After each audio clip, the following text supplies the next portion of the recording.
तो board exam होने वाला है शुरू और सबको लग रहा है डर, किस बात का? कार्बन चैप्टर का। लेकिन कार्बन चैप्टर से डरने वाला बात कुछ है ही नहीं।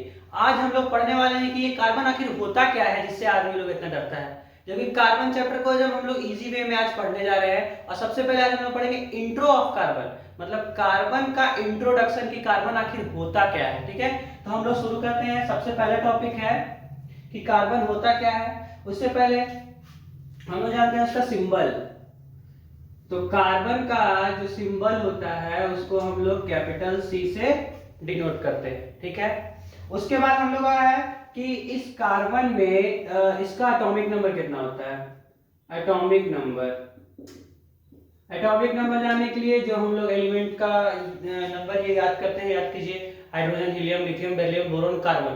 तो देखिए hydrogen, helium, lithium, beryllium, boron, carbon, तो इसका एटॉमिक नंबर कितना हो गया? 6। एटॉमिक नंबर इसका हो गया 6। तो एटॉमिक नंबर अगर इसका 6 हो गया तो हम पहले भी ये बता चुके हैं कि जिसका एटॉमिक नंबर अगर 6 होता है तो नंबर ऑफ इलेक्ट्रॉन और नंबर ऑफ प्रोटॉन भी उतना ही होता है। तो अगर एटॉमिक नंबर 6 है तो इलेक्ट्रॉन इसके पास कितना होगा? इलेक्ट्रॉन भी इसके पास क्या होगा? 6। तो अगर इलेक्ट्रॉन 6 है और हम लोग इसका इलेक्ट्रॉनिक कॉन्फ़िगरेशन पढ़े, इलेक्ट्रॉनिक कॉन्फ़िगरेशन का मतलब होता है कि अगर हम एक एटम का स्ट्रक्चर बना रहे हैं तो पहला सेल K होता है, दूसरा सेल L होता है। तो पहला सेल में कितना इलेक्ट्रॉन जाएगा? 2। ठीक है, एक ये 1 और ये 2, और दूसरा सेल में जाएगा जितना बच गया 1 2 3 4। तो इलेक्ट्रॉनिक कॉन्फ़िगरेशन क्या हो गया इसका? इलेक्ट्रॉनिक कॉन्फ़िगरेशन इसका हो गया आपका K सेल में 2 और L सेल में 4। ठीक है, ये समझ में आ गया। इलेक्ट्रॉनिक कॉन्फ़िगरेशन ये करते हैं कि पहला सेल में 2 जाता है, दूसरा सेल में 8 तक कटता है, लेकिन अब मेरे पास सिर्फ 4 ही इलेक्ट्रॉन बचा है तो हम केवल 4 ही डालेंगे। ठीक है, उसके बाद हम लोग को पढ़ना है कि इसका वैलेंसी कितना होता है। तो इसका वैलेंसी ये होता है कि जितना वो ले सकता है और जितना वो दे सकता है। तो पहला सेल का इसका ऑक्टेट पूरा हो चुका है, तो फिर हम लोग इसको क्यों दिमाग लगाएंगे, इससे मतलब नहीं है। बाहरी सेल में देखिए, इसको अपना 8 पूरा करने के लिए 4 चाहिए या फिर 4 दे देगा, दोनों में से एक ही काम था।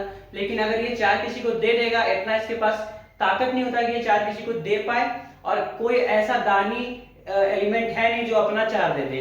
तो इसलिए फिर भी इसका वैलेंसी तो 4 ही होगा, या 4 ही ले सकता है या 4 ही दे सकता है। तो इसका वैलेंसी जो होगा वो होगा 4। तो 4 ये दे सकता है या फिर 4 ये ले सकता है। तो 4 लेना और देना इतना आसान नहीं होता है, इसीलिए इसको ये कोवैलेंट बॉन्ड बनाता है, जो कि हम इससे पहले वाले टॉपिक में डाल चुके हैं। हम लिंक आपको दे देंगे, आप देख लीजिएगा।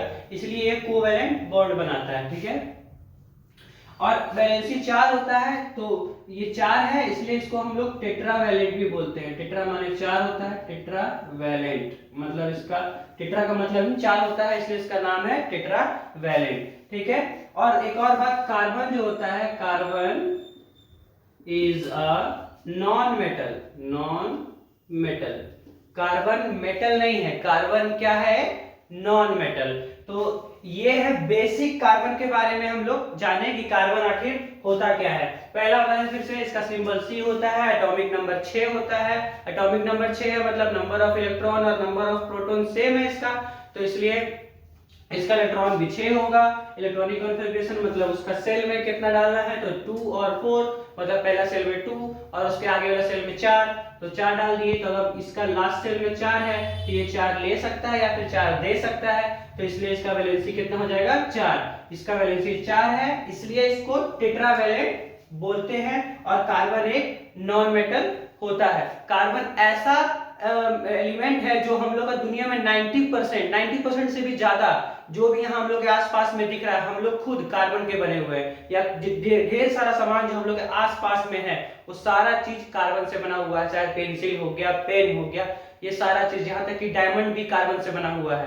पेंसिल जिससे लिखते हैं उसके अंदर ग्रेफाइट होता है, वो भी कार्बन से बना हुआ है। तो ये कार्बन चैप्टर के बारे में हम लोग आगे और जानेंगे, लेकिन ये था इंट्रोडक्शन ऑफ कार्बन। ये कार्बन का इंट्रोडक्शन था, इंट्रो। कि ये कार्बन होता क्या है आखिर।